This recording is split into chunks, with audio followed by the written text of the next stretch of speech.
I owned Slam Dunk and Junk for from July 2020. That was my first like business.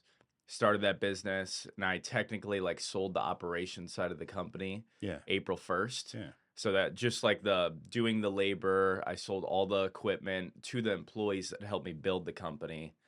I still own Slam Dunk and Junk, and then I get a royalty on all the sales that they have. Oh, So it's good. more of Great a deal. franchise model. Yeah. So I have that, and then we leveraged that business because The Junk Academy. we leveraged that business to buy real estate. So people would call us and say, hey, we need to get a property cleared out to get it ready to sell. What a great idea. I'd make an offer on the property. So then we started, turning $400 junk removal leads into, you know, $70,000 flips or $40,000 wholesale deals to where I really started scaling up my income. And then we did demolition as well. We did hauling jobs, moving jobs. And then that's when my social media was taken off. And then I started Junk Academy, but I didn't start Junk Academy like on purpose. It was because thousands of people were like, I had one video got 175,000 views. They were like, "Hey, will you show me how to start a junk removal business?" So I took the whole week off of work for the next week, and all I did was just hop on the phones. And they're like, "Yeah, I want to learn about lead generation, what I need to start the company." And I'm like, "Yeah, that's exactly what I do. Here's what the price would be." And I set a different price on every single phone call, honestly, just because some people were saying no. Most people were saying no. By the end of that week, I collected 27 grand and I had nothing to sell. I literally had nothing to sell. So then I was like, Missing the I ball had here. people I Yeah. had people flying out in 48 hours because I was like, yeah, you can come to my office, you can ride in my trucks, we'll coach you the first day. But I had no like information to give them. So then I had a guy coming out in the first 48 hours and I said, well, shit, I can't call anymore, as much as I want to. And then I probably worked like the next 14 hours for the next 2 days. And the guy flew out the following day. And I built this like Junk Academy blueprint so it was like an A to Z blueprint from the business. He showed up, great guy. He now coaches my students with me, and he's doing like 50,000 a month. And then I kind of asked him, hey, how could I make this better? So we were doing in-person trainings, that sort of thing. And then my office flooded on Christmas of last year, so we couldn't do the in-person anymore.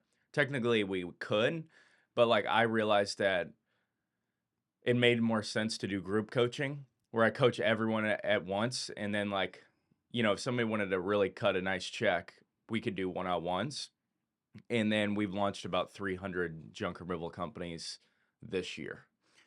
This is the godfather of junk removal, Junk Academy, anything related to junk. Kyle Landwehr. So welcome. He has had me on his podcast, and I am now returning the favor. This guy's a real inspiration for me and what he has done in that space. One of the things that you had just said in what I'm going to call our prelude, right, to your intro. Um, One of the things that you had said is that you had these things happen by accident. You kind of fell into it by accident. So, in your experiences, you were paying attention to there was a need for something and that you found your way as a result of there being a need for something. I have also, in many similar circumstances, believe it or not, got into, well, I'm not going to say I got into the insurance business by accident. I went to a what we call a dog and pony show, and I had a wealthy neighbor, and I was coming back from injury, and I thought I was going to be playing pro ball, so that was the plan, and then it was derailed by a car accident, and I had gotten to drinking really really bad during that time because I was feeling like down on life. You know what I mean? Like I'm supposed to be playing baseball, making millions of dollars, and like things totally changed. Now you're living in your mom's basement, and um, I, it totally changed for me. So like I said, I unfortunately I took those scenarios and I got into using and abusing because of my situation to try and be able to make myself feel better, which obviously was not the right way to be able to do it. But anyhow, I ended up getting in trouble. I got several DUIs, and through my experience of insurance, it was awful. I'm talking awful. I mean, I was treated like I had like leprosy or something. You know, it was like, oh, well, you got that. So sorry, pal, we can't help you out, you know, or like you need to go to the guy that like nobody wants to go to down the street. So I decided that I was going to be the power of change in that. And I decided to get into the business where I would help people that were high risk drivers, somebody that had a few bumps and bruises, people that made a mistake. But what I did more than that was I gave them education of how to get out of that. And I found like a real ministry in that whole thing as well of talking to these guys. You know, like I'm talking to, you know, a 40 plus, 50 plus year old guy. And I'm like, listen, dude, you're living in your mom's basement, just got out of prison. Like, you're not going to get any love in that way. You know what I mean? Like, you need to kind of break out of your shell, and we need to fix and not go back to this ever again. And here's how we're going to do it. And I started offering other solutions other than just insurance. Insurance just became the byproduct. What I was trying to do is to try and help people. And when you start trying to be able to genuinely and truly help people and the money goes to the wayside, that's when all of a sudden the success button, you get access to it. And what I had done is I went through, I started helping people with housing, helping them with second chance credit, helping them with job opportunities. Like we posted this thing for a lot of people would get into the trucking business, right? And so to hold a CDL, they're pretty strict on, you know, the DUI thing, right? And the criminal aspect of it. So I looked up all these different companies and I called through every single one. I was like, hey, would you hire somebody that had this, or this? And everyone gave me the rundown of it. And it turned into, you mentioned, you know, your most successful post out there. I did a YouTube video and this thing got like over 1 million views on it and was talking about the who will hire you after you've had a DUI and you have a CDL license, you know, and I had people asking me, will this company hire me or whatever? And I'm like, go to the sheet, reference the sheet, you know, and then that just kind of spiraled into some other things. And then the second thing that had happened is during COVID, I lost, and I've talked about this a lot of times, right? So literally like overnight in a light switch, we are working with high risk customers. So if you're not holding that person's hand to the fire in many scenarios, they're not going to do the right thing. So you had DMVs that were closed, you had the courts that were closed, and then they had that TikTok some lawyer came out with where like you could stick a note in there that in the window, like you like put it up against the window and be like, I have COVID, go get a search warrant, enter at your own risk, you know, that sort of thing. And like COVID was a biohazard. Everybody was worried about that at that time, right? So nobody really knew anything about it. So it became widely popular for people to do something like that. And then arguably, I don't know if people were really driving around as much. And there was the excuse in that and that kind of thing. But nonetheless, I lost 70% of my business overnight. So yeah, I panicked a little bit. I didn't show that I panicked. I just played it cool and comfortable, but like I'm sitting there like freaking out on the inside. I'm mortgaging properties off. I'm doing different things to be able to try to pull money into the company. I created this relief fund of my own. I think I called it like the Select Payroll Protection Plan or something like that. And I was basically paying guys to show up because again, nobody thought that that was going to Mhm. last for a longer What period of do you time. know when this was exactly? It was like right after March, it was April of Okay. 2020. So in March of 2020, that's when I quit my job as an electrician because Mhm. they sat me, and then all of a sudden I was like, I didn't have a job or anything, and then once I had time off, I was like, I'm never gonna go back again. And then the only thing that I thought that I could start was a junk removal business. So from like roughly April to July, I didn't do anything. But I was just golfing every single day, and my parents were like, "Hey, you need to get a job, buddy. Like, what are you doing?" And I started a junk removal company just to shut them up. Living that PPP life, Yeah, man. yeah, Right? and, I wasn't getting any benefits there, but in July, what ended up happening was is I started my junk removal business, but people I thought it was going to be extremely difficult to scale the business. And it was I think honestly my business wouldn't be what it is today without COVID. Like I think it honestly like skyrocketed the business. I think it helped me scale because Same. all these people went from working at the office to now working at home to where it made our lives so much easier because we could go to their house whenever. They were like, "Oh, come whenever. I'll be home all day long." So then we had so much time to be able to go there whenever. And then the dumpster open from 7 to 2 to where usually when people would get off at 5, like that's where we could make a lot of our money.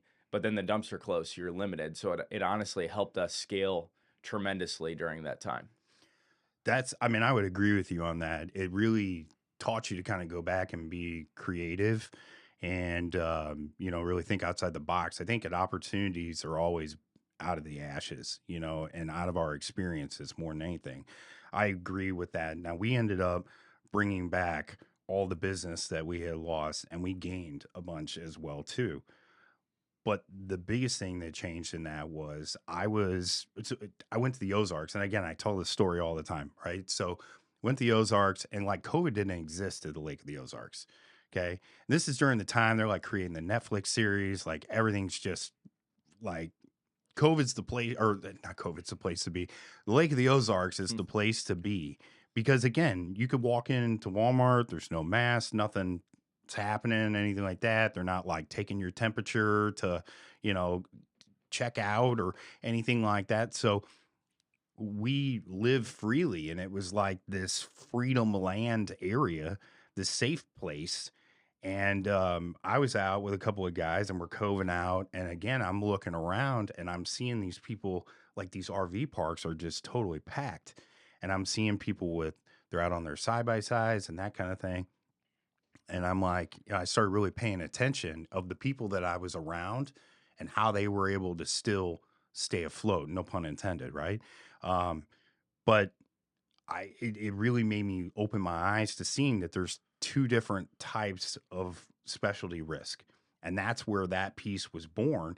Now I went above and beyond on that, right? So I literally got on the phone, dialed, and started calling around to these, registered agents and started calling dealerships and different places to be able to hopefully send me some business.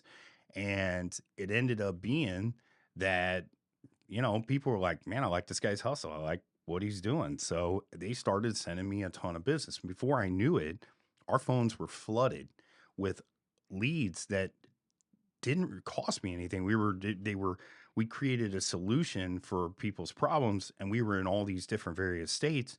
Then we were doing a great job for these folks. And then that kind of spiraled because I got in with a really big player in that particular game, right?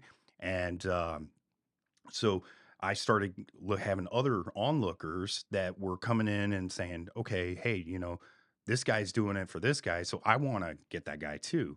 So I can have him help us for our business. And it skyrocketed into other things. Now, another thing was too, that's where I ended up wrecking my exotic, right? And I'm going to say wrecking exotic because I don't want to get banned from anybody's buy list or anything like that, Yeah, right? you're gonna get a letter. Right. I'm not looking for that.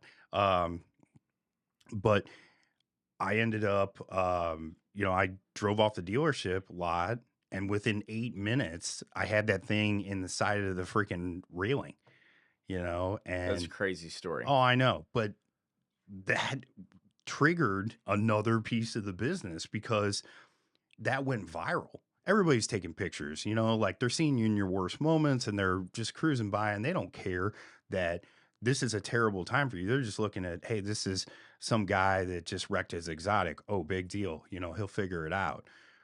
I'm like wrecked on the inside and finding myself in a position again to where I could not get insurance. And I started looking for means of how to get insurance. Again, I was treated very badly. Now, at this point, I'm like, I'm one of you. I'm in the business. Like, I get it. I know what you guys are looking for. And, like, let me through. And they're like, man, we just can't help you out. And these are guys that like send me business. These are guys that like, like, man, it's just a no go with us. And they're like, okay, Steve, quit calling. We're not going to be able to help you out. Sorry. I'm going to every carrier you can possibly imagine. Eventually, I figured it out, and it went through more of a commercial arm to be able to get insurance for my vehicle. And then, it wasn't cheap at all. So my experience in that, I decided that, okay, I can't be the only person that's ever had something like this happen. And there's more people that have wrecked than you would actually believe. And so, or if they have a difficult situation, like a lot of these insurance companies, they don't like these exotic SUVs at all. And what I'm going to call your more daily drivers, like the Rollses and the Continental GTs and, that sort of thing. They don't like those because they know that you're going to be driving that more often, and the loss ratios, they're keen to that. And so I found solutions to people's problems, and that solution to people's problems ultimately created a spike in my business. And that, like I said, it went viral. That entire thing. There was every club, and in fact, somebody actually sent me um, a, a posting of it in their memories from a couple years ago, because it had like this had happened probably was 2020. So it was like right during this time, 2020. And it was, they had sent me the memory of it. And I'm like, my gosh, man, that like, I thought that was the worst day ever. And it actually was the best thing to ever happen to me, because people now all of a sudden started following me. They started looking at, well, what does this guy do where he can have a car like that? This guy's in insurance. Like, what is he doing differently than, your good neighbor or good hands agent? What is he doing that is allowing for him to be able to have something like this? And I started using that as a billboard for my business. And then that triggered into other things and stuff. And, just getting to know people. It really wasn't about me trying to be able to um, flaunt my car. It was about me trying to be able to rub elbows with other successful people that had similar things. And I think that got, for a lot of people, that sometimes gets lost in translation. They just think you're trying to flex on people. And I would argue that there is a little flexing that goes on there. We both own exotic cars, so we understand that. But it's, if you use it in a business piece, it gives you many times an opportunity, because it instantly lowers the wall down. You see somebody roll up in an expensive exotic car, your credibility just became instant. And I've used that in my business. And I would say to people, I would just be like, how much you spend on advertising? Well, I spend, 20,000 or something a month. What's a $4,000 car payment? What's that going to bring back to you? Because I can show you $1.3 million in 6 months that as was a result of that wrecking the car. Now, I would not suggest you go out and just like wreck your exotic car. It's not a good idea. Don't recommend it. Disclaimer: I don't want I'm anybody to gonna think get that's okay. my car wrapped, and then I'm gonna do it so people can see it. I want to bring up a story that I think would go really well with this. We're talking about losses, and then trying to figure out solutions for that. Yeah. You know, in November in 2022 Yeah. was like the most pivotal probably moment of my life, where I really started to make like serious income. Mhm. And I went on this podcast. The guy has a few million followers. I spent 25 grand to be on that podcast for 1 hour. And I left there and I was like, oh my gosh, what did I just do? Right. But that ended up giving me a lot of traffic to my social media pages. We were getting book calls. My coaching business went from like 0 to like 70,000 a month fairly quick doing that. Once we were done riding off that high in December time, I needed to figure out what was next, right? And I was spending countless money on YouTube ads and Facebook ads and Instagram ads, and I couldn't get anything to convert. And on January 14th, I tried something new, which was basically like I would post Twitter threads. I would write a Twitter thread, and then we would clip it up and put it on my Instagram. So we'd take that Twitter post, put it on my Instagram, and started posting on there and collaborating with other people. And I was gaining 5,000 followers a day, 10,000 followers a day, 1,000 DMs a day on my Instagram, Huh. right? So I was like, I mean, we had millions and millions of dollars in the pipeline. The link in my bio was like a VSL, what was what they call it, where we hit them with a simple opt-in page to collect their info. The second page would be, hey, this like a video, 7 to 15 minutes. This is what we do. This is what we don't do. This is who this is for. This is who this isn't for. And we're funneling people to a sales call. Just gonna say a funnel, yeah. Yeah, so we had 1,500 people book a call within 2 weeks, which is like, Amazing. yeah, it was unbelievable, but I didn't know anything about the business whatsoever. I had no infrastructure in my business. So I thought the answer was, well, I need to hire as many people as possible. We need to be taking 100 sales calls a day. So I started hiring people. The problem is like when these appointment setters would try to respond to these DMs, they would try to go book a call they'd try to go book a call, but people could book from the link in my bio. Well, there was so much traffic going there to where every time they'd try to nurture somebody, they go book an appointment, the calendar would be full 6 weeks. Where really in this type of business, you don't want people to be booked out more than 3 days. Otherwise, your show rate will go from 85% to 30%. So I just felt like I lost millions of dollars is basically what ended up happening. And from there, I didn't know what to do. I had probably over 10,000 Instagram DMs. I had so many people and we were making money, but our show rates were low. Our close rate was extremely low. We didn't have any automation in between these calls because I didn't know what I was doing. And I was like, wow, the one time I could have had something, I dropped the ball. Right. So I'm like, all right, I lost at least $1 million. Somebody goes, hey, you should have a webinar. I was like, all right, let's try to capitalize on some of these leads. And I did a webinar and I hop on like a Zoom call, basically, is what it Yeah. was. There was like 2,700 people on there when I got on, and this was all I didn't organic. even know No, that Zoom could handle those kind of it was a capabilities. software called Webinar Jam, but Okay. it's basically Zoom. It's So, like, the everybody gets, same like, a thing. mini box on there? Well, they Yeah. couldn't even the way it was set up is we had the settings to where they could only see me, they could only see my presentation, but you could only have 5,000 people in the room, but I had 2,700 people in there without even spending money on ads, and my audience was so nurtured because we couldn't handle any of the leads that I'm freaking out once I got on there. I never been on a Zoom call with more than 4 people probably.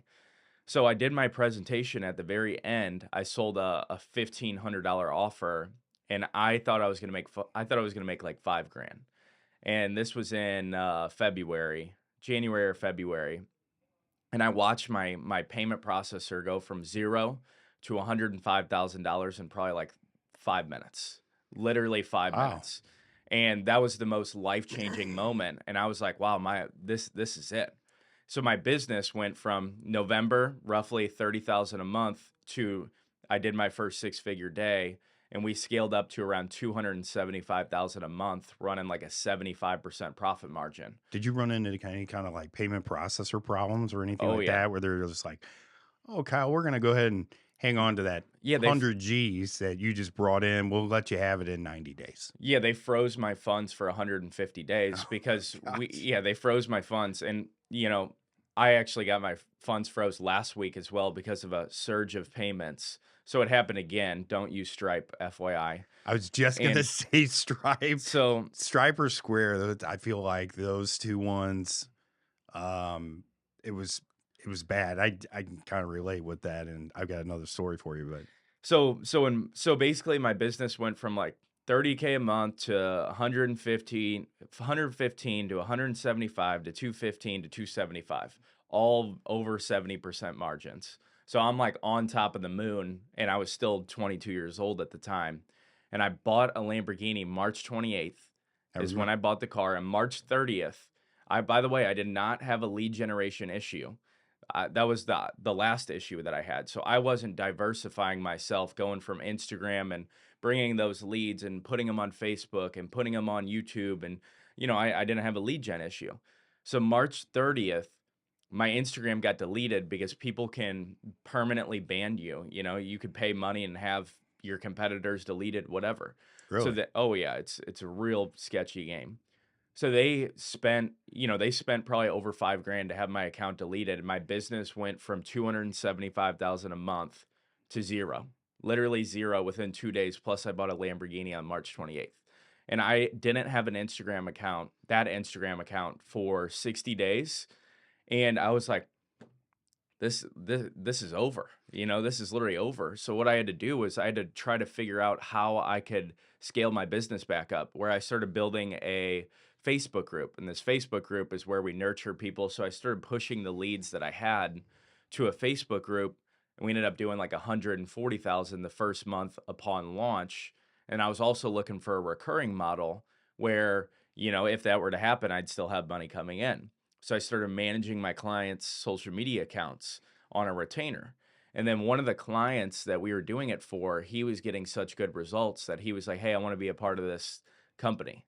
And Yeah. he ended up cutting me a check for 50% of the business. So it's like my life has been an absolute roller coaster this year. I mean, I've seen ups, I've seen downs, That's but that any was business, like, man. That's like anytime you're an entrepreneur, did people think that that's just a straight road? It's super easy and everything. It is not. I'm here to tell you it is not. yeah, it's hard to get kicked in the balls constantly over and over and over again, and just like a funnel, as time goes on, there's going to be more and more people who give up and quit. But that's the last thing that I'm going to do. Well, and that's another thing too, like showing up every single day. That's where a lot of people they don't take it a day at a time. They're looking so far out into the future, and it's good to look out in the future, right? And it's good to set goals and different things, but capitalizing on those goals, taking the steps to get to those goals, and then, again, setting more goals and then moving down the way and capitalizing those and rinse and repeat. The thing is that people never set a plan, they never set a path. And once it sounds like you ended up doing that, that's where the business became super automated, super successful. Um, the payment processor thing, I had dealt with the same thing when we used to sell CBD in our uh, supplement store. And I'm actually to this day still banned on Facebook, like because I was like selling or pushing illegal contraband or something like that.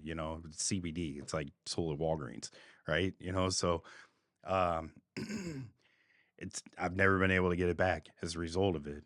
Um, So when I did that webinar, what you get on a webinar where you create like a ton of scarcity at the end is you get a bunch of emotional buyers that think that they need to pull their card out and buy immediately, and then they wake up and they're like, "What was I thinking?" yeah, So I would wake up a lot of times already down chargebacks. $1,500, already down $3,000 all the time, because I was getting chargebacks because of all these emotional buyers. And even if they signed a contract, the company who owns the cards are actually going to protect that customer over me, even if there's a signed contract in most cases. Oh, I know.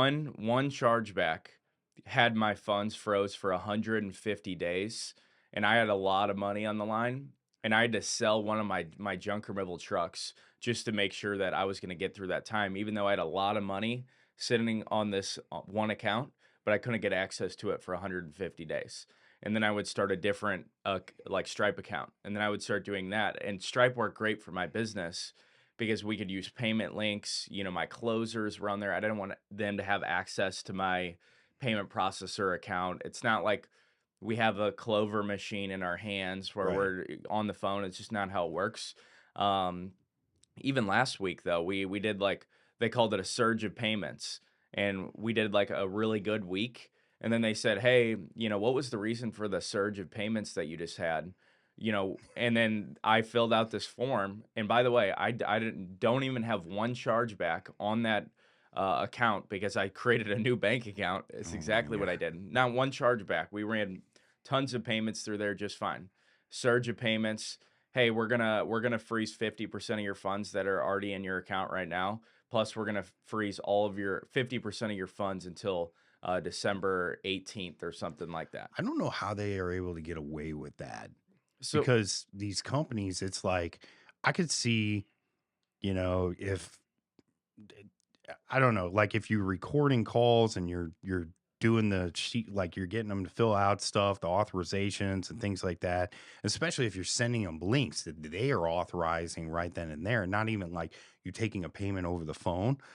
Um, I just don't understand how these companies have been able to do that. I have a very similar circumstance also with my insurance business because, like, we went man, I had this place rocking. We had agents like as far as you could see in freaking cubicles, as far as you could see, and we're just churning them out like it's like boiler room or something, right? And our pay started surging up, of those things, and they would hold on to these things and like severely handicap the business. And I don't understand how they're able to get away with that. It sounded like maybe you had you had an understanding of that. Yeah, yeah. So from my understanding, I would go to these payment processing companies, and I'm like, I cannot have this happen again because you have you got to pay your people, then you have no room to actually scale the business. So from my understanding, a company like Stripe, the reason why you can go on there and create an account immediately and start accepting payments within 5 minutes of literally creating an account is because Stripe is the actual merchant. And I'm no payment processing expert. I want to throw that out there. So I could be, this is from what I hear, but Stripe is a merchant. They're the merchant. So they're like the one that's like really taking all the risk. Where if you use the software or like a payment processor like NMI, where you're kind of the merchant, we'll say. So you're the person that kind of has more control of the funds, but since Stripe is the merchant, and then they make it extremely easy for the outside people to actually create an account. That's why they have that ability to be able to freeze your funds like that constantly. Yeah, I mean, I was in the vehicle service contract business for a hot minute, right? Um, and what they would do in those scenarios, they would take a percentage and they would keep it as a reserve, and then like there was that percentage reserve that would always be there, and after a certain amount of months, you could like kind of go cash out in that reserve, but they like you would have to initiate that conversation because otherwise they just hold on to your money. But that reserve that they would hold on to was in the event that something like that happened where you had a bunch of chargebacks or, whatever the case was. That was authorized.com, I believe, is who we would use on that. But um, I still, again, I just don't understand. Like, I think a lot of people miss that is that if it's not the IRS, if it's not people around you, if it's not the processors or customers or anything like that, like there's always something. There's always something that is trying to be able to throw out just a random roadblock in front of you. And you just got to be able to figure out how to be able to get over that hurdle and do it over and over and over again. And I think a lot of people, it kind of wears on them because they're like, man, I'm just so tired of this. And, I'm just, I don't know why I keep doing this and everything. But the person that continues to keep showing up, people look at that end result and they're like, oh, this guy has all this nice stuff, or, he lives high off the hog and, he doesn't have to worry about anything. But if it's anything like me, I worry every single day that like I have a race that's happening every single day. And it's me trying to outrun the monster that is always trying to be able to catch up to me, like Pac-Man, right? And it's an anxiety that I literally deal with every single day because I remember what it was like to have nothing. And I remember what it was like to have things taken back. I mean, I had two cars repoed in the same freaking day, when the health insurance market crashed and, you know, um, it's no good, man. And then, it's like, when bad stuff starts happening, you're trying to talk yourself out of it and be positive and everything. But I mean, man, when you're in business for yourself, you have to be your own coach. You have to be your own counselor. You have to be your own accountant in many scenarios with those things. You have to be the freaking magician. In most cases as well, like what I want to say is like with the payment processing thing, right? All of a sudden my funds get froze. When I go to talk to somebody about that specific situation, not many people can relate with that specific situation to where it's just like you're suffering on your own where there's not really many people to go to that have experienced something very similar. Like I never would have known that you experienced that until you said something, right? But I go talk to everyone and they're like, how is that even legal, right? And I'm like, I'm not worried about that right now. I'm worried about getting my funds and keep on moving. Well, and the other thing that people don't always see is that there's gross and then there's net. You have operation costs in Hmm. between those things. So it might be that you're bringing in a ton of money. And this is something that I actually dealt with some of when I'm my staff at points in time, like when you would give access to seeing the company funds.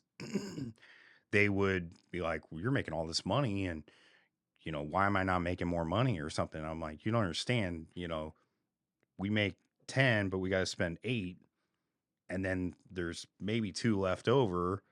And, if there's an emergency, then 15 is taken out of that too. And now you're left with 500, and like, and it was a day to day thing. And you have to scale up and down with the business. So you have to try to be able to take an income, and you have to pay yourself. And, like, I mean, I have to pay myself a wage. Like, I remember I was dealing with a payroll company, and they would call me on like Wednesday or Thursday, and they'd be like, "Do you want us to run payroll?" I'm like, "Yeah, run payroll." And I didn't realize, I guess, that I had set up my original plan was that like I was going to get paid monthly, right? And I'm just paying myself, right? So they would charge me extra, and then a like an emergency payroll sort of thing, and they would charge extra for those things because they would call me and they would ask, do we have authorization to be able to do that? And I'm thinking, well, just go ahead and pay me. Yeah, that's fine. It's fine. I get paid every week. It's cool. I'm just going to take that money, put it right back into the business and pay my taxes and move along my way. But I wasn't thinking about that. And, it was extra fees that I was paying. I was like, why would I pay you more money to pay myself that I don't even really want to be paying to begin with? Mhm. Right? If I didn't have to pay myself Social Security and FICA and unemployment and everything else, like what my unemployment of my employment, like it didn't make any sense to me. But I've been through a lot of those different things, and again, that's the stripes, man. You're learning. Like, I don't think that people understand. I compare what we do. We have a new platform for marketing that we offer to our agents, right? When they come in here, one of the things, again, happened by my own personal experiences was that we will market them. We will teach them what I'm going to call the business in the box. We give them all the resources that they need to be successful. And there's a lot of people when they get into different various businesses, they're kind of, it's a trial and error scenario. And if you can eliminate that trial and error scenario, and I essentially become a guide around the potholes that are in the road, then I'm able to help that person to get to their destination faster because I can help you to avoid the hazards that are in the middle of that road. And that's what I did. But through my experience, I would have a lot of these companies, and I know people can relate to this, right? These marketing companies, they would promise you the world. We're going to get you so many people here. We're going to get you this exposure. We're going to do this. We're going to do that. And it's only going to cost you 25 grand a week or something, whatever and we're spending more than that. But, you know, I would, I'd be like, yeah, I'm all in.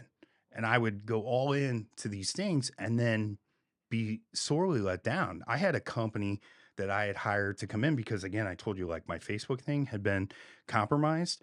So I had a company that came in, and we had a pretty good thing going with generating our own leads. And this company came in, and I was very specific about like what I needed, what times that we needed it at, what kind of customer we were looking for, and the areas to avoid. Well, what they did is they got me a bunch of leads, but getting a bunch of leads and getting a vetted lead is a totally different scenario here, right? So they essentially almost single-handedly shut my business down because my leads would be coming in at like 3 o'clock in the morning from some random person in some project town that had no money and be like, oh, insurance isn't free. No, pal, it's not. It's not free. So they're like, well, we're getting you all these results, all these leads. No, you're not. You're not getting me the calculated results that I'm looking for. What you did is you found a way to cheapen my costs, skim out of that, and you found a way to get me leads for cheap. But these are not leads that are qualified. There's a big, big difference when you zone in on your audience. There's a reason why people use analytics. It's like, I like coffee. Apparently, you like coffee, right? So, we're going to probably get up in the morning. We're going to go have coffee, right? So, I'm going to say, I know that this person goes and grabs a coffee from this particular place. And I'm going to take that analytics, which is right here on your phone. It's just a constant signal of letting you go into these different various marketing zones. And if it shows that, let's just say you show up at Starbucks, well, they're going to start sending you ads for Starbucks.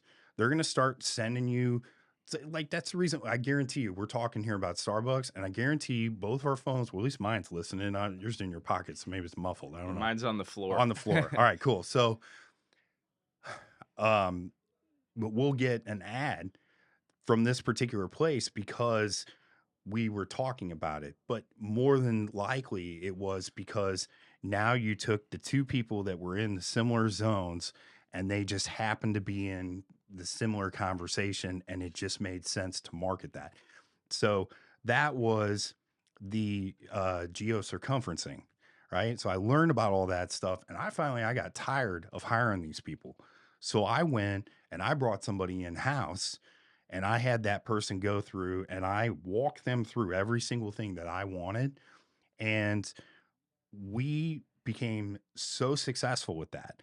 And I wanted to change everything. And so I had dealt with a lot of this stuff with, insurance guys specifically, right? Because that's my business. That's what I know. But that applies to more than just insurance, just in general. We spend all this money to be able to get out there to advertise. And there's these companies that have gotten away from what the true quality message has been. And I'm looking to change that.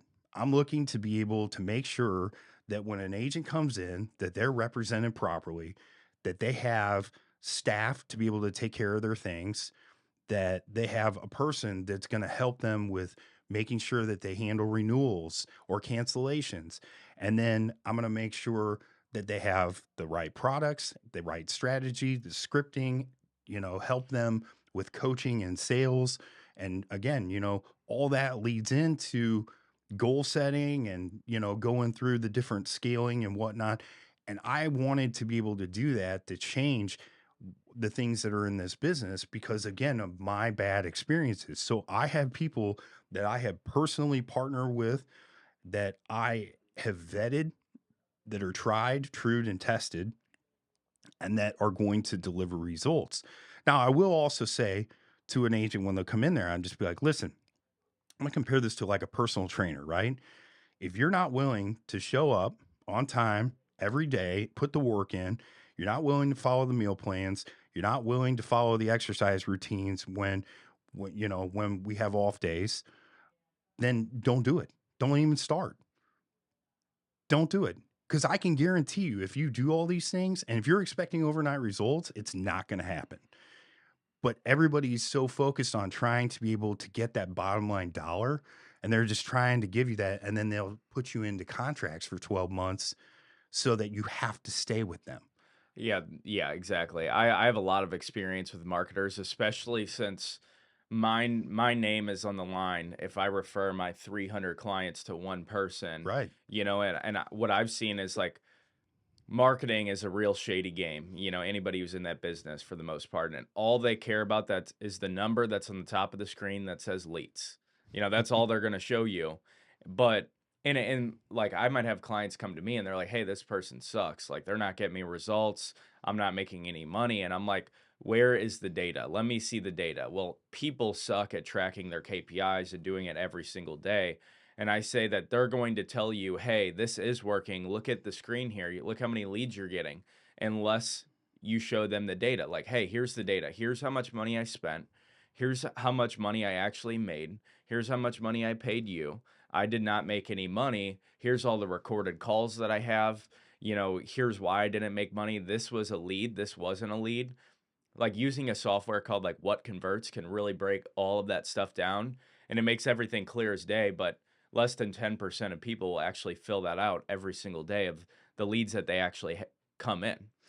Yeah. I mean, there is without question, like I said, there's a lot of weeds in between that scenario with marketing companies and the shadiness in the game, which is why I have created this program that not only applies. I've gone back and forth with it. At first, I was calling it a groupie.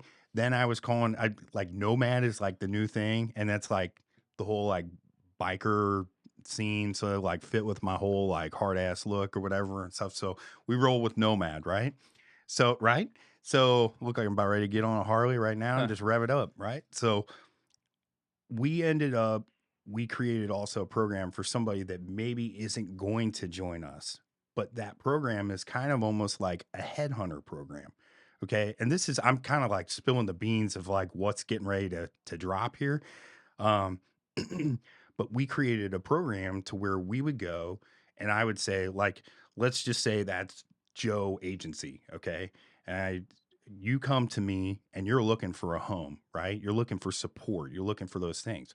Well, maybe you're in, I don't know, life insurance or you're in health insurance or whatever. And I don't really do that anymore. I'm licensed to do it. I just don't do it anymore. And so you come to me and we talk to you about, okay, I'm going to put you together with Joe Agency. And then I warm introduce you to that Joe Agency. And I say to Joe Agency, I say, I don't want any money off of this.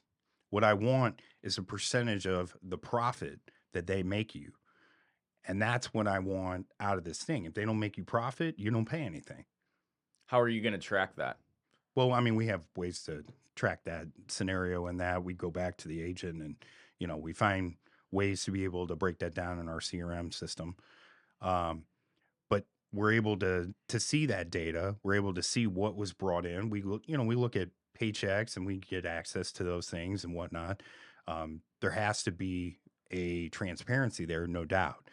But I wanted to be able to say, I guarantee you that you're going to make something off of this. You're not just paying for somebody to be sitting in your office, that you paid a bunch of money and then you didn't get anything back. Well, it's the same thing with this, with the lead stuff. If you're, first off, you're not the lead stuff, excuse me. So with our other programs, right? There's three levels of programs. The biggest thing that these programs that like, because there's a lot of them out there, a lot of coaching, self-development programs and things.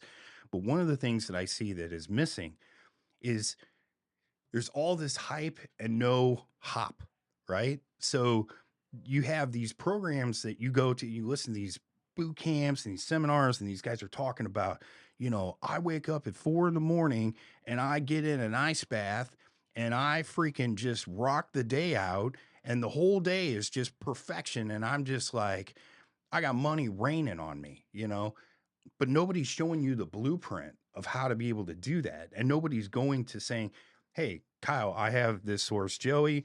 I know because I use him. He's the guy that I'm going to go to or I'm going to put you in touch with. And this is actually intertwined in this package. And here's how many hours and different things you're going to get for this package. And then I have another, it's a technology company, right? So we have the chief technology officer that we get all of everybody together with that. There's a certain amount of time that they can help them to be able to develop their things. I know that I've used that person. I know I've gotten results with that person. It's a no BS type of scenario. And then the biggest thing is that what is the biggest reason why people go to these conferences and stuff, right? To To get meet, better? well, Yeah, to get meet to people and meet people yeah. because you find your resources in this. And that's the most valuable thing. So I went back to seventh, eighth grade mixers, right? And I don't drink anymore, right? And but we get together for mixers, right? Get together, do a little happy hour, like charcuterie board, a little, just whatever. We just go to places and we be able to get everybody together and talk and exchange information and create an environment where you get to know each other, exchange information, and you're meeting these different people, but then we give you access to other resources like you were just talking about in your business. Like, you have resources that people don't know about. That's what they're paying you the money for.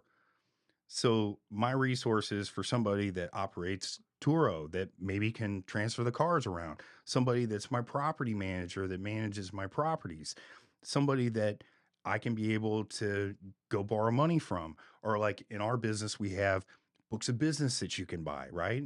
And I have off market deals that they can get access to. There are things that I know and people that I know and that I've connected with that I trust. And I hope that those people trust me as well, that we can be able to connect those people with. So we're giving them resources above and beyond. Now, if they're not an agent within our agency, then I'm going to go to that agency and look that they have a similar formula of the support and the training and the management and the whole 9 yards with that. But most of the guys that I work, I'm not going to say most of all the guys that I work with, they have solid operations to where there's a whole training process, there's a whole success um, track record. Yeah, you're becoming more of an integrated company with other things, and with Junk Academy specifically, like we would give them the blueprint, the roadmap, the coaching. We'll hold your hand along the way. And what I saw these people do was then they went to go buy a truck, and then they went to get a trailer, and then they went to wrap the truck, and they would get apparel, and they'd get a CRM. So my plan moving forward is like I'm gonna have this center company here or the top company, like a holding business that's going to own every single business around that is gonna sell the apparel, the bandit signs, we'll help you start a junk removal business. We'll sell you a truck. We'll sell you a trailer. We'll like every single thing along the way. Like the goal is to own all of that to where I'm in control, where I'm not referring them elsewhere, and then I can find the key players that are in those industries that I can partner up with. And that's just the thing as well, is like now in my situation, like I don't make anything off of that, but that's a resource that I can now be able to provide for those people, which is helping them along their way. It's helping them to be able to create a brand, to market them, to make them seen and heard. And that's, as far as like I said, profitability, I mean, it, you're going to make profit. You work hard at anything, you're going to make a profit, right? You're going to make money at it. And I don't want for that to get lost in translation of what the message truly is or what my purpose truly was. One of the things that was truly impactful for me was, so I had gone and spoke out on stage in Dallas, Texas. And when I went out there on stage, I thought I bombed. Like I literally cracked. I started like crying on stage and stuff. Like it was like an exorcism for me. I don't know what happened, but it was something came out of me that it was like years of this Have built you up. ever been on a stage like that? No. And it So was, you were probably proud of yourself, don't you think? I would, well, when I first got off the stage, I was like, oh my gosh, man. I was like, I like cracked and like the It looks worst pretty big possible time. thing. It was. Yeah, it was. I mean, there was thousands of people there. It was a big time stage. There's some big names that I was on that same stage with. And the thing was with that is that I learned something out of that is that I came with genuine emotion when people, I mean, man, I had a guy that messaged me after this conference and that I still talk to today. Actually got into the insurance business because of that conference, I guess because of my speech. But he said to me, now no pressure here, right? He said, I was down on my luck. I got hurt as being an officer. I'm no longer able to perform my job. So I had to quit what I was doing. That was something that I was super passionate about. And he was like, he had talked about, he dealt with depression and anxiety and drugs and alcohol. And I talked about a lot of that kind of stuff. Right. And he said, your emotion that came out was so true and it really really did something for me. He said when I was planning on going home and blowing my head off, and he said your discussion, like your speech that you went out there and gave, changed that for me, where I had something to look forward to in life because I had all these different struggles.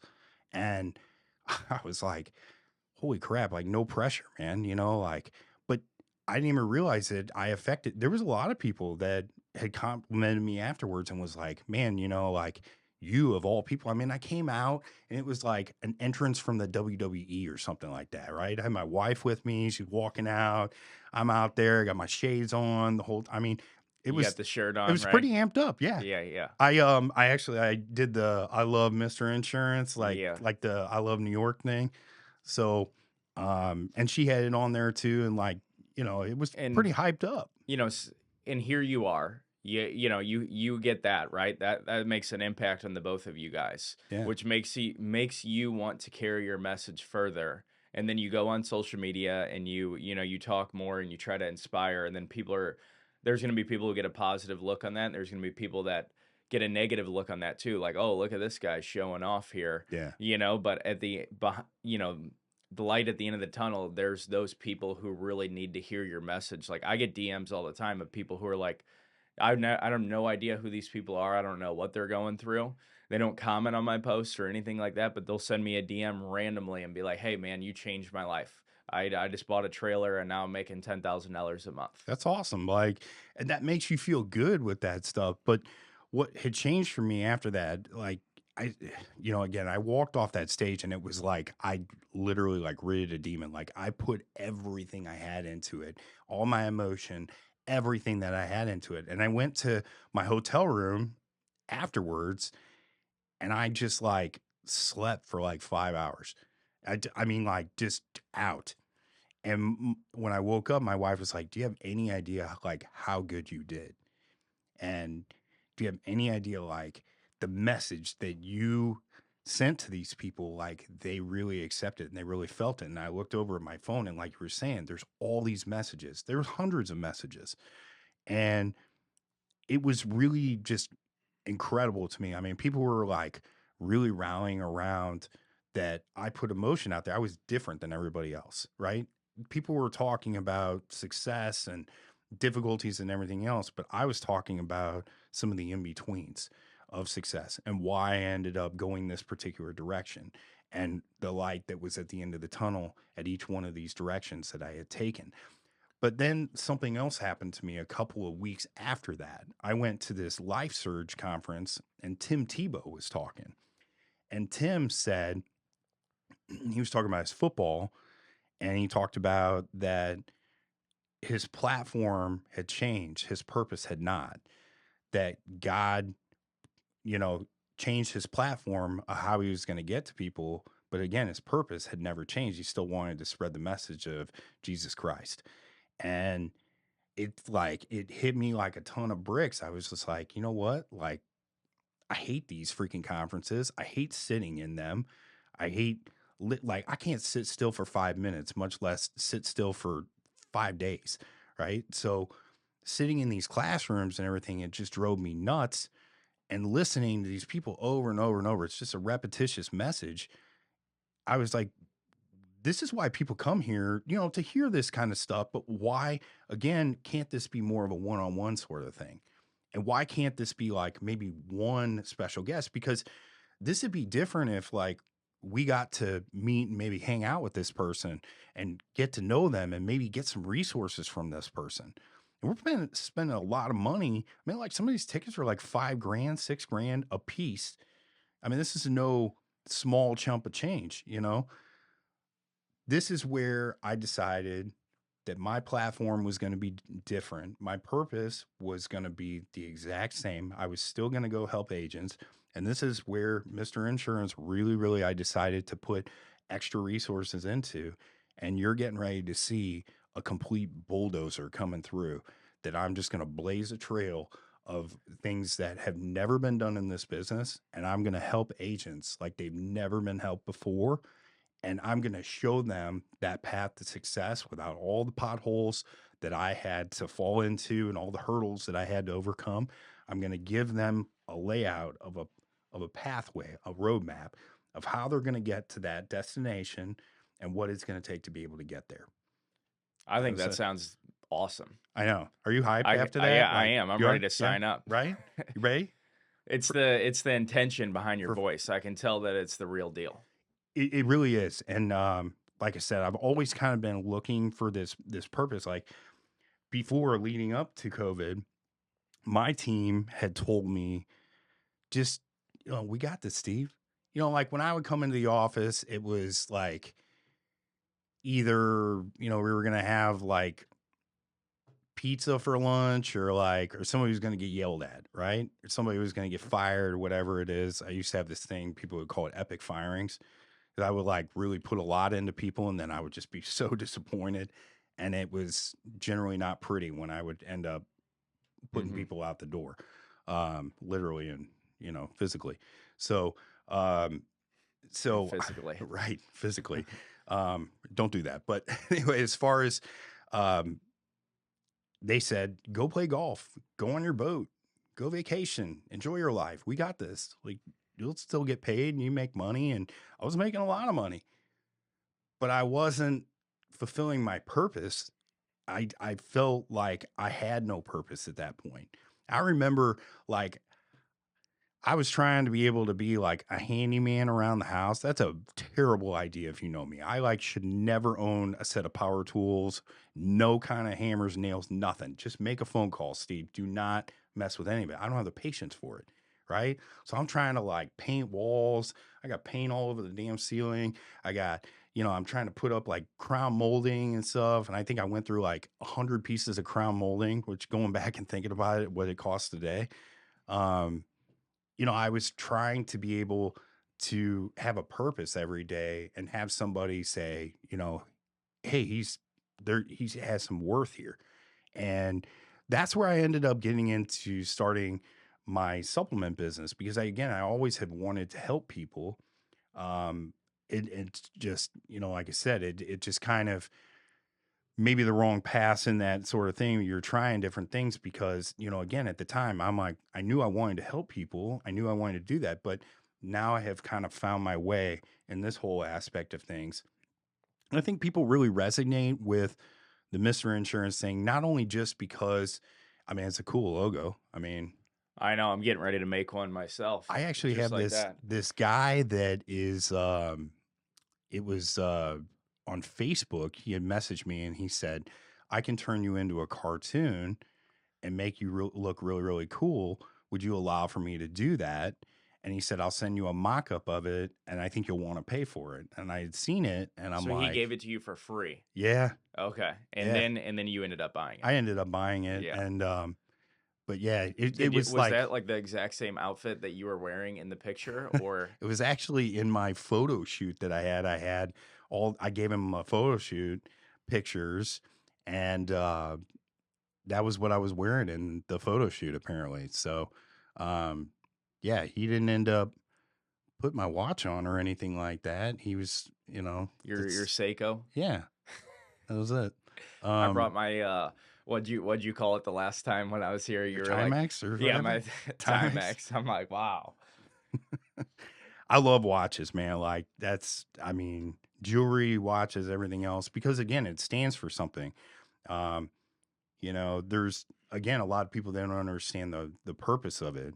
Um, One of the things that I wanted to talk to you about over here, right? So we talked about real estate, right? So, and I'm making like a complete beeline over here, right? That's But fine. talk to you about real estate. Now, you had said that you used to go to these junk removal appointments, and then many times there would be what I would call the triple D, right? Death, destruction, divorce, right? And that's why they needed to get rid of junk. And actually, genius, if you really think about it, that you kind of got the inside picture of this person get ready to put their house on the market, and you might be able to slide in and be like, hey, you're going through a divorce. I'll make an offer on the house, probably take it. So I could kind of see where that was a very valuable business idea. So I just got a contract last night, on Halloween night of all times, right?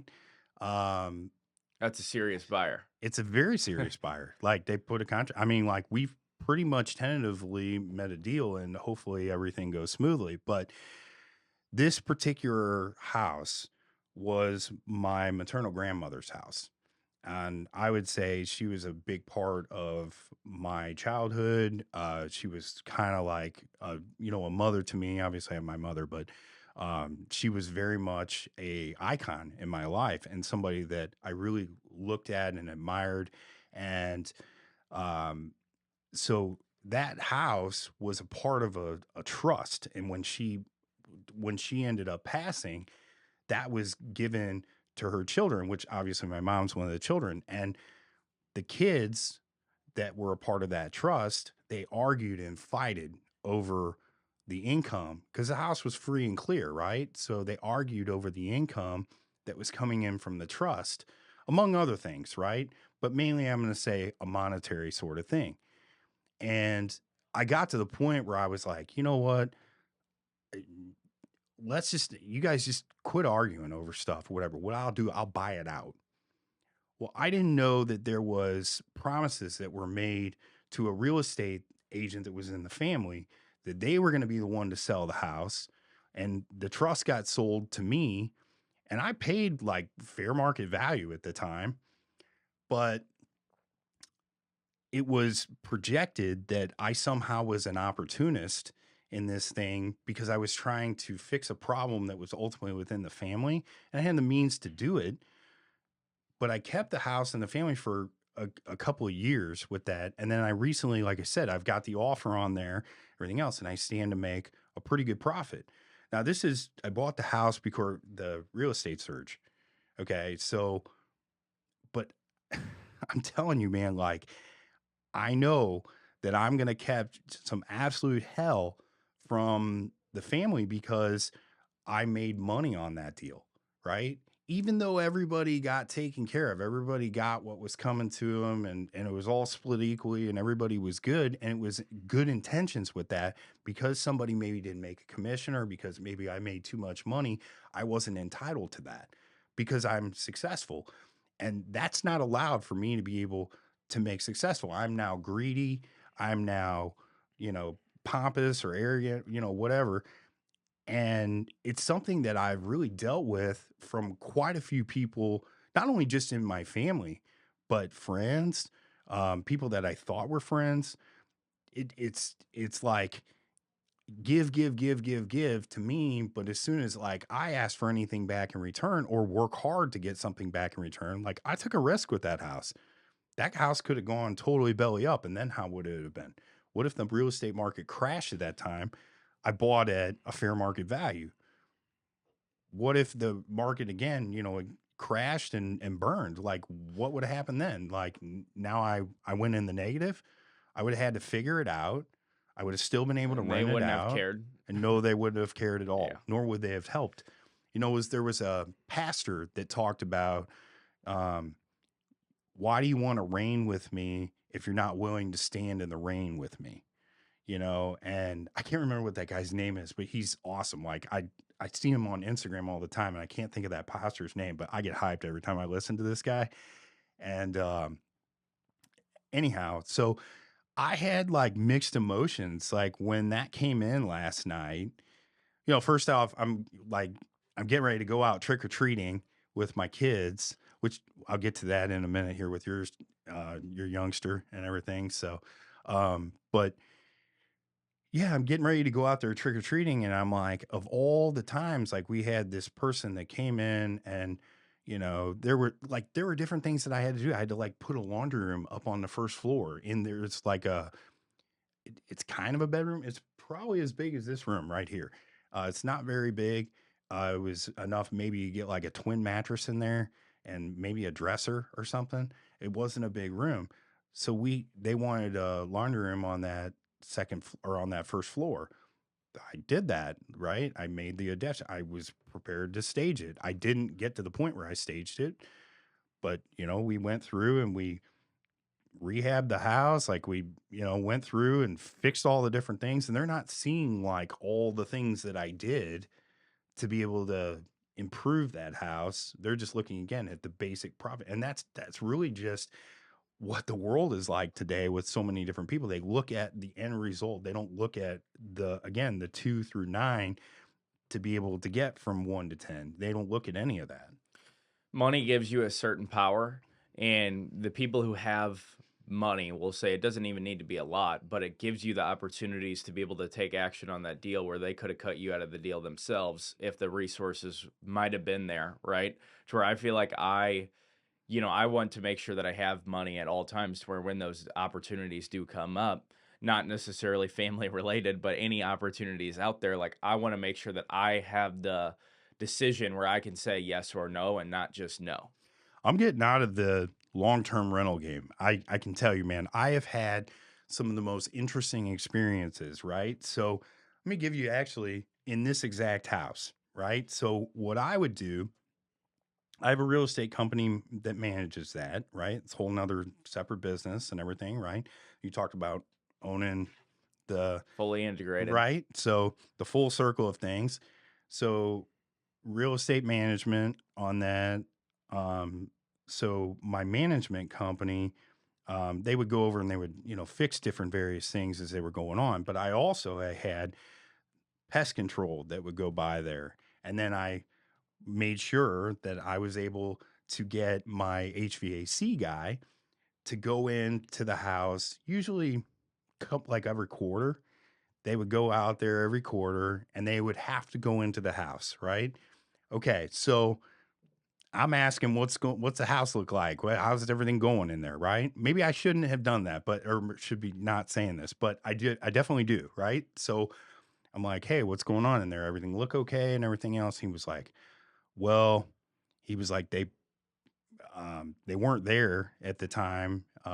We went ahead and we went in and so he calls me and he was like, "Steve," he was like, "there is some pterodactyl looking thing over in the living room. I don't know what the hell this thing is. It's making all kinds of weird, like gnawing noises at me and everything, or cawing noises." And I'm like, I'm saying to my buddy, I'm like, "You're full of it." I was like, "You're just messing with me." And he was like, "No, man, this thing is like crapping all over the floor. It's pissing everywhere." He was like, "This floor is completely toast."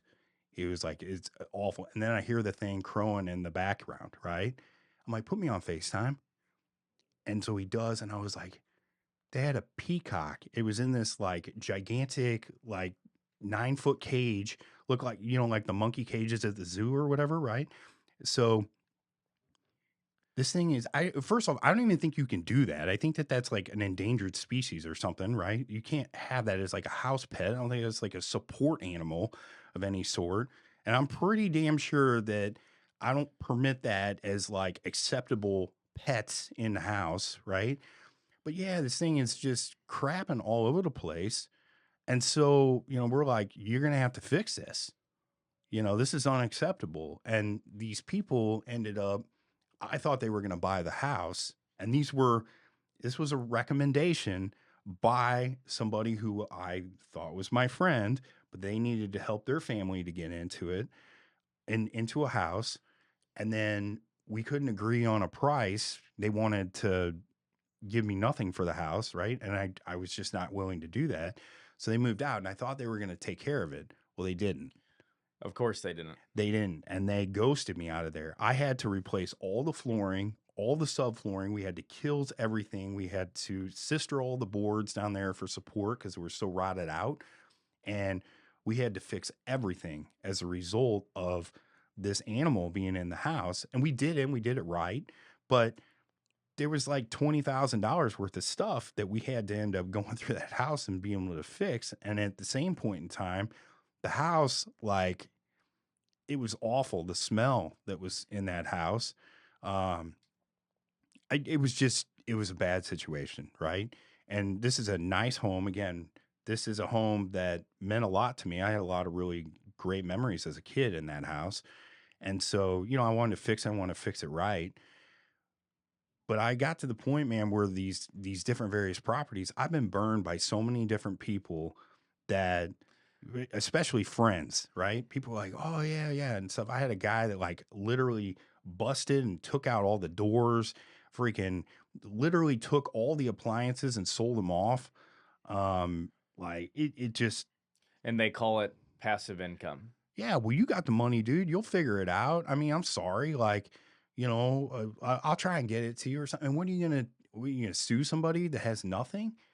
You're trying to help people out. You're trying to give them an opportunity, and they just wreck on you. So Mhm. I just, I'm like, I want out of this. I like the short term rental plan. There's a better insurance plan with that. So if there's any kind of damages, that's covered right then and there. I like the ability to be on a beach. I mean, to use that if I want to.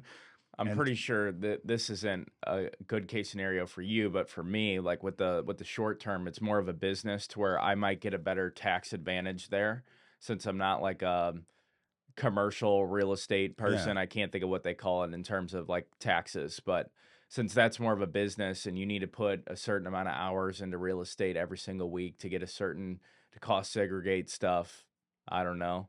But I'm pretty sure like there's a lot of tax advantages there for me, but owning more units, I think you would already be squared away. yeah, it was, and I thought that owning all these properties, like this was going to be, I was just going to make tons of money. Well, it didn't go like You that. make money and then one thing happens and then it The washes profit's you out. gone. Yeah. Yeah. I mean, a peacock and profits. Bye. Hmm. Yeah. That was it.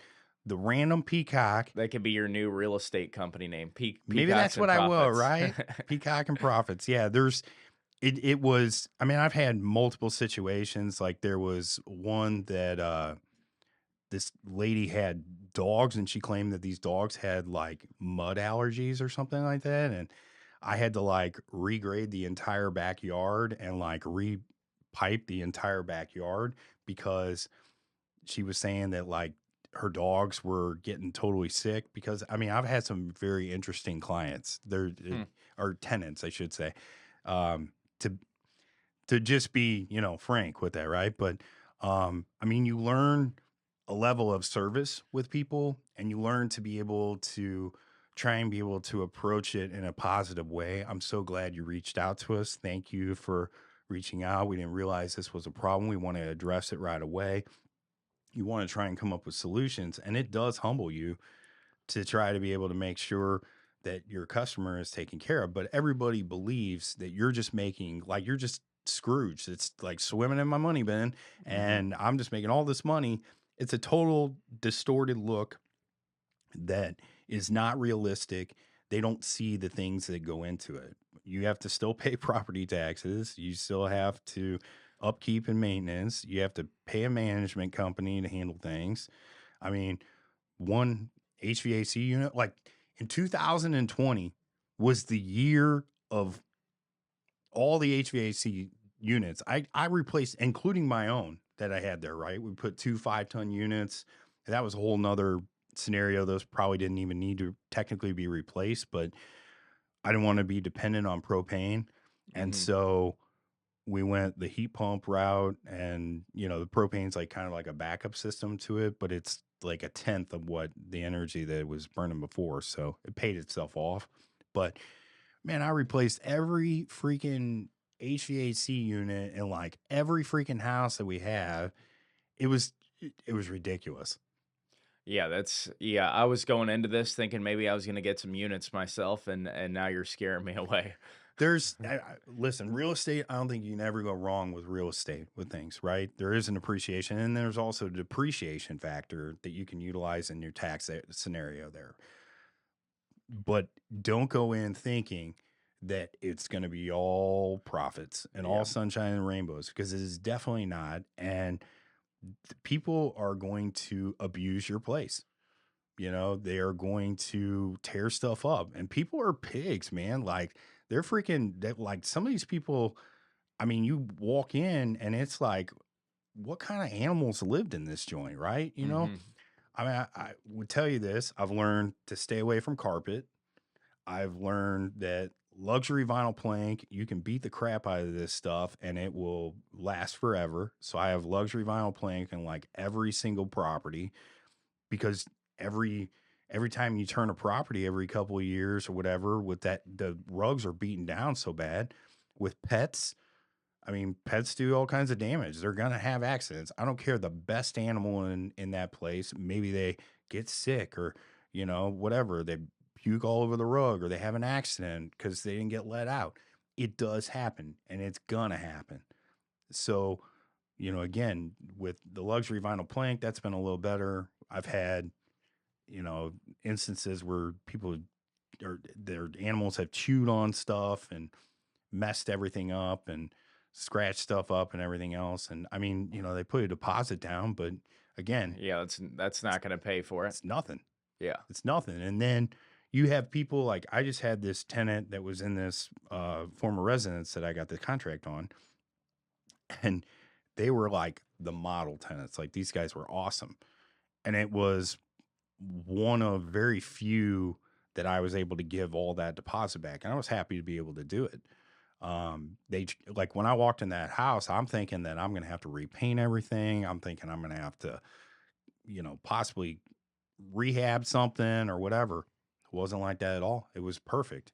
And I wish that I could say that it would go like that for everybody, but it just doesn't.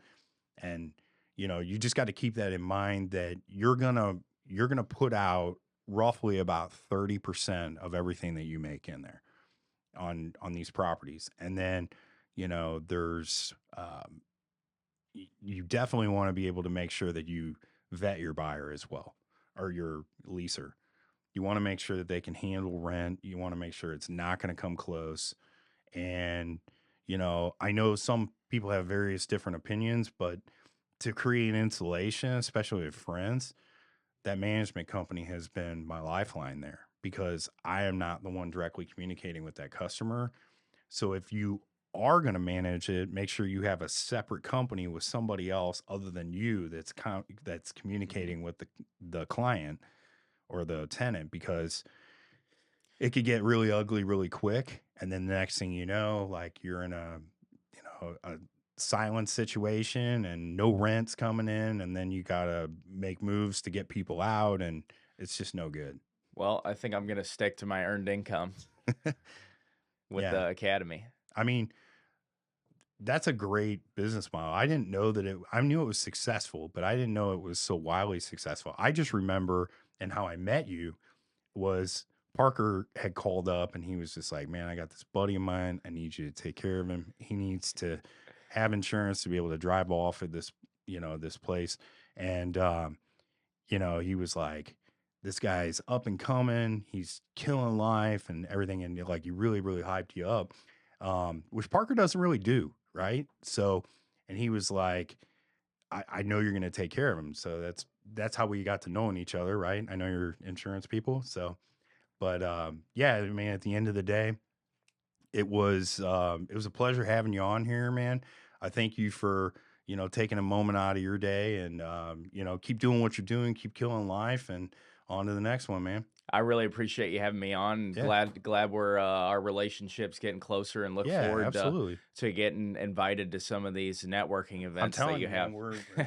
it's a very real thing. Like I'm really looking forward to that because we're going to bring some people together and really, introduce them to different avenues in life. So Awesome, I knew man. you could just kill it in the junk removal Yeah, business, who knew? right? Who knew? So anyway, thanks, man. Thanks, man. Thanks for having Appreciate me. it.